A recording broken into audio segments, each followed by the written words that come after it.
So I've never heard of Creator Clash until this whole Froggy Fresh thing happened.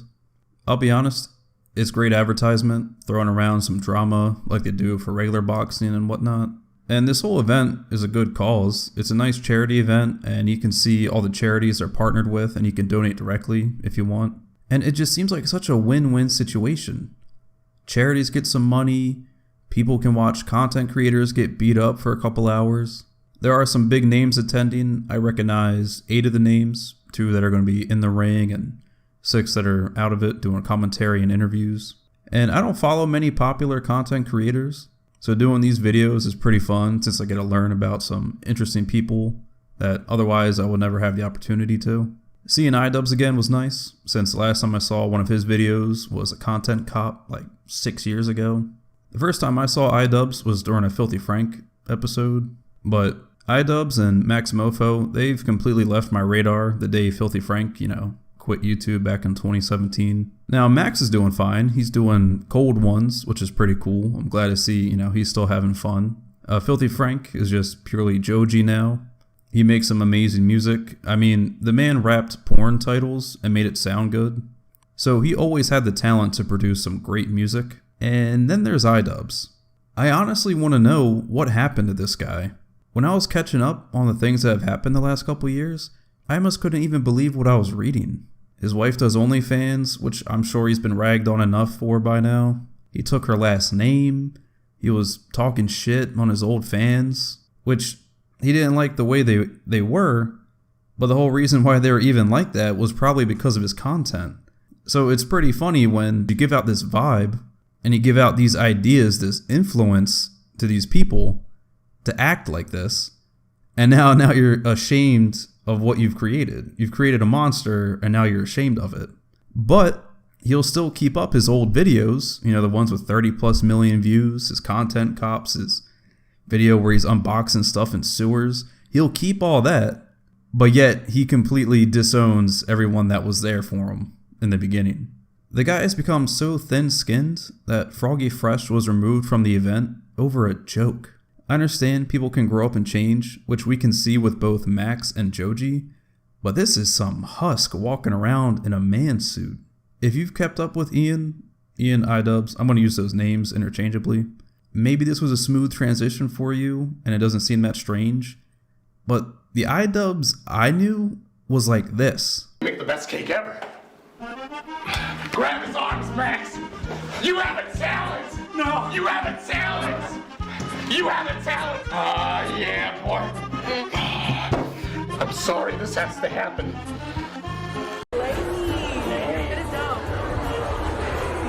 Say Nick.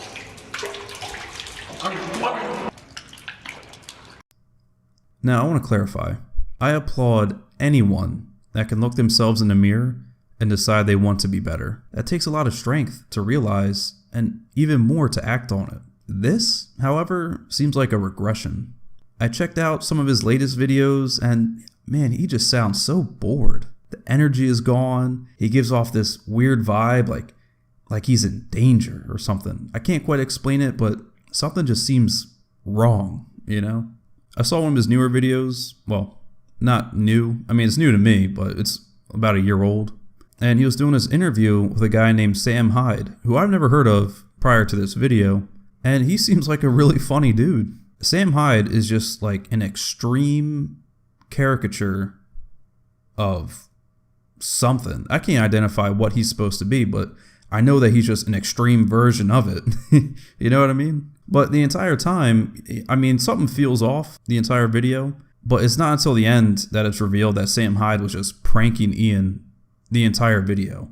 He rented out some office place, made it look real he got it all messy and whatnot to make him think, yeah, this is how I make videos.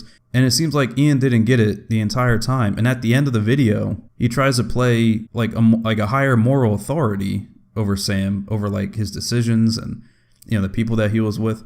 And man, it's just so annoying seeing someone just you can tell when someone is genuinely concerned and when they're just trying to act concerned to have that kind of to be on that pedestal. You know what I mean? My favorite part is actually the beginning of the interview when iDubbbz is trying to get him to remember why he would have some kind of beef with him. And I don't know, I can't tell if he's just playing it off or he just genuinely doesn't know what it could have been. And iDubbbz is like, oh man, you copyright claimed me on a video way back when. And then you sent me an email saying that you'll remove it if I do a 200-pound squat. Like, come on, man. Can't you tell this guy's just busting your balls? I mean, whatever, right? Point is, Sam Hyde's just a jokester. He's just here for the ride, and he's going to have a good time while he's on it. It is a little bizarre, since the more I watched, the more I made the connection that Sam is the what-if version of Ian, if he embraced his way of life, and I think that's why it's so jarring to watch. Something in Ian changed, and I don't know the day it happened, but it's like looking into the back rooms. It's a sense of familiarity, but empty. If you don't know who Froggy Fresh is, he's an old YouTuber. His last video was back in 2016. But I mean, he did make a video a few days ago about all this drama and Creator Clash 2 and whatnot. He does some like music videos. They're a little goofy, but they're pretty good. So Froggy spent a few months and a considerable amount of money to get into shape for the fight. So there's two theories on why he was booted. The first being the fact that he trained with Sam Hyde for like a week or so, I think. And it could be this joke that he made. There seems to be substantial evidence that Chris Ray Gun is now on Adderall. Well, young man, amphetamines couldn't save Hitler, and they can't save you either. On April 15th, if I don't hurt you beyond what anybody could have imagined, I will be so disappointed in myself that I will subscribe to Anissa's OnlyFans. Now, who do you think got mad over this joke? Was it Anissa, the wife of iDubbbz, or iDubbbz, the wife of Anissa? It was actually her mom, if you can believe that. She would actually tweet a few times back and forth with Froggy, calling him an imp, then saying he has brain damage and shrunken balls. This is someone's mother, right? But I hate to break it to you, because your time to be a mother was over the day your daughter signed up for OnlyFans. Actually, you know what, to be fair, your time to be a mother ended when you didn't stop her from tweeting out shit like this. Why am I never in your videos? Do I need to lower the cost of money to get me to bend over? Whoa, wait, you replied with an acronym representing you laughing? Are we dating now? I will shield you from the storm with my breasts, my son.